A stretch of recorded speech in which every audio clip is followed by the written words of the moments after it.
ನಡೆಸಿದರು.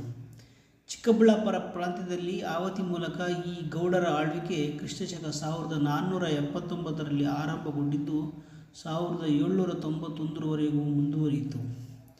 ಚಿಕ್ಕಬಳ್ಳಾಪುರ ಗೌರಿಬಿದನೂರು ಮಾರ್ಗದಲ್ಲಿ ಬಯಲುಸೀಮೆ ಆದ್ರೂ ಮಲೆನಾಡಿನ ಅನುಭವ ನೀಡುವ ತಂಪಾದ ಮರಗಿಡಗಳ ಬೆಟ್ಟಗಳಿಂದ ಅಲಂಕೃತವಾಗಿ ನಯನ ಮನೋಹರ ಪ್ರಾಕೃತಿಕ ಸೌಂದರ್ಯವನ್ನು ಹೊಂದಿರುವ ತಾಣದಲ್ಲಿರುವ ವೀರದಿಮ್ಮಮ್ಮ ಕಣಿವೆ ಎಂದೇ ಪ್ರಸಿದ್ಧಗೊಂಡಿದ್ದು, ಇಲ್ಲಿನ ವೀರದಿಮ್ಮಮ್ಮ ದೇವಾಲಯವು ಆಂಧ್ರ, ತಮಿಳುನಾಡು ಹಾಗೂ ಕರ್ನಾಟಕದ ಭಕ್ತಾದಿಗಳನ್ನು ಆಕರ್ಷಿಸುತ್ತಿದೆ.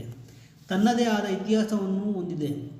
ಕೋರಿಕೆಗಳನ್ನು ಈಡೇರಿಸುವ ಆರಾಧ್ಯ ದೈವವೆಂದೇ ಪೂಜಿಸಲ್ಪಡುತ್ತಿರುವ ಈ ದೈವವನ್ನು ಆರಾಧಿಸಲು ಮುಸ್ಲಿಮರು ಸಹ ಪೂಜೆ ಹರಕೆಗಳನ್ನು ಸಲ್ಲಿಸುತ್ತಾರೆ. ಇದೊಂದು ಭಾವೈಕ್ಯತೆಯ ದೇವಾಲಯವಾಗಿದ್ದು ತನ್ನದೇ ಆದ ಇತಿಹಾಸವನ್ನು ಹೊಂದಿದೆ. ಸೋದರತೆ, ತಾಯಿ ಮಗುವಿನ ಬಾಂಧವ್ಯ, ಅಣ್ಣ ತಂಗಿಯರ ವಾತ್ಸಲ್ಯ, ಸಾಕು